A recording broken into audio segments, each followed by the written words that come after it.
Okay, so I know that at this point the degree to which Mercury Steam has basically taken over my channel could at this point be considered somewhat of an unhealthy obsession. Recent evidence suggests that the upcoming Lords of Shadow 2 might not turn out to be a gigantic suck tank. Mirror of Fate was actually pretty okay. It wasn't great, and far from perfect, but it's evidence that Mercury Steam knows how to at least do stuff right some of the time. Lucky for us, they decided to package the HD edition of Mirror of Fate with the demo for Lords of Shadow 2, which I found myself playing during the production of my last video. So I figured I would take the chance to do a mini review of the demo and just see what kind of a direction we're headed in. This game, as people probably already know by now, features series veteran Gabriel Belmont, now fully realized as the Dark Prince Dracula. The demo opens with him sitting on his throne, waiting for his attackers to finally make it into his throne room.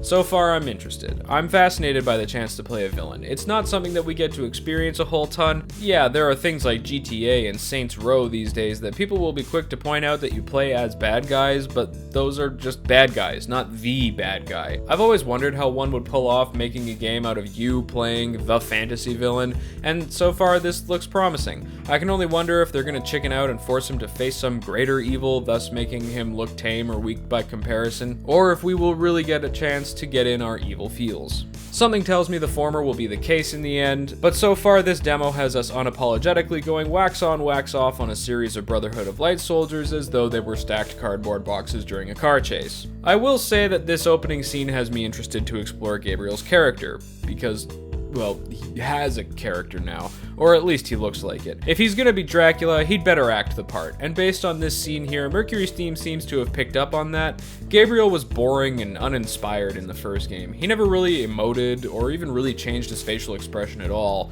but as a villain in Mirror of Fate, he was menacing and memorable. It seems to be the case here as well, but we'll see if it lasts. Also, the free camera movement is a huge improvement.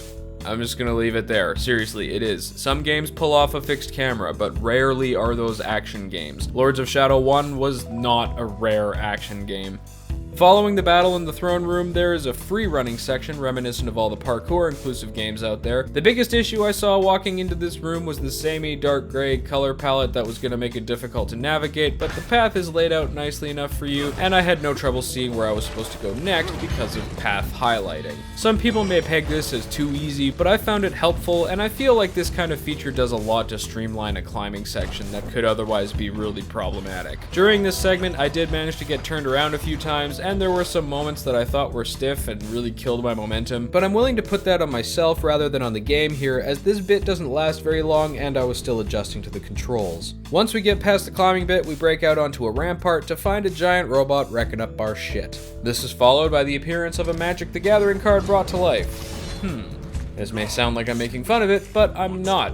Honestly, I think the first game's lack of creativity and originality is what kneecapped it the most. None of the bosses or characters were all that original or memorable. I have a hard time remembering any of them, and if I do, it's usually because of something that was done wrong. I'm a big fan of the concept of mindless creativity. For me, it's something that can really save a game, book, movie, TV show, whatever. For an example of this, look at Metal Gear Solid 1. The controls are riddled with issues, and some of the contrivances of gameplay are just plain... ugh, what? Why? The game more than makes up for it though, with the colorful, unique characters, the universe-building dialogue, the conspiracies surrounding sci-fi technology, and in the end, it works for me. With all of this, I'm able to look past shoddy controls and frustrating gameplay, and if it has a strong story, so much the better. And so far, Lords of Shadow 2 seems to be making an honest effort to bring this to the table. Or maybe it's just the presence of a giant mech. Yeah, that might be it. Okay, so as much as I hate to destroy such a wondrous work of enemy design, it's time to start climbing this thing so I can take it... Whoa, wait a minute, where'd my full motion camera go? It was all a lie! Uh-oh, you guys, I'm flashing back to Voyage 34 here, and this ain't gonna end well! Oh geez, what the hell is this? I mean, I know I said I appreciated path highlighting and climbing sections before, but this is just ridiculous. Oh, they make abattoirs on legs now. How innovative. They can deliver sausage right to your door. It's a good thing the Brotherhood of Light has a thing for beads, otherwise I'd have nothing to climb on. Sweet bead bling, guys. Is it threaded or are they just studs? Although this guy keeps trying to blow them up because apparently he wanted sequins. Oh, I fell off. How am I? Can you help me out? Can you help me out, please? Oh, thanks, big guy. Oh, I fell off again. Little help? I'm so excited, I can't wait to get back on the arm. Here goes! Oh, Shaky Cam, my old friend, how I've missed you. Oh, quickie tutorial breaks that hang around for just a little bit too long, how I've missed you. So if I only get mad indigestion after eating certain ethnicities, does that make me a racist? Gigantic badass steampunk mech's one weakness, getting puked on. Ew, ew, ew, ew, ooh, that's so gross. Ugh, I could just die, and I think I will. So wait, I'm confused. Are there other monsters here, or did they actually bring an entire army of screaming dudes only to send them at me 3 at a time? Why is everybody staring at me? Psst, Gabriel, your fly's open. Through the history of Castlevanias, Dracula has been able to turn into dragon centipedes, this thing, these things, whatever the fuck that is. But only now has he finally mastered the art of transforming into a poorly packed firework that wasn't stuck into the ground properly. Demo does not reflect final quality. Yes please. So, okay, yeah, I kinda tore this one apart. But I'm actually relatively optimistic. I mean, yeah, a lot of it's stupid, but if the story proves to be interesting enough, that might itself be reason to overlook the weird-ass contrivances of gameplay, and for the record, the combat is tighter than in the first game. Also, the game's aesthetic is leaps and bounds forward.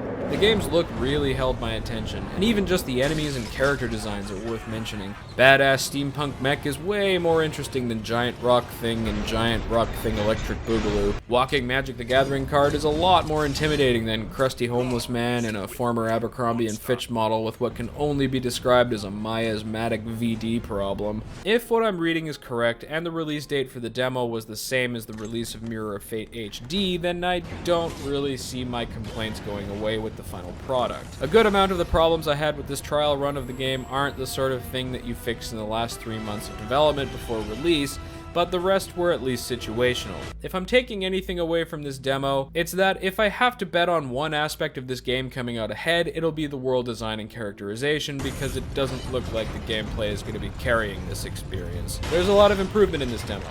Seriously, the enemies look interesting, Gabriel seems to care that he's in a story now, so yeah, I'm cautiously optimistic. But then again, this disclaimer could go in either direction, so at the very least, you'll all have another review to look forward to.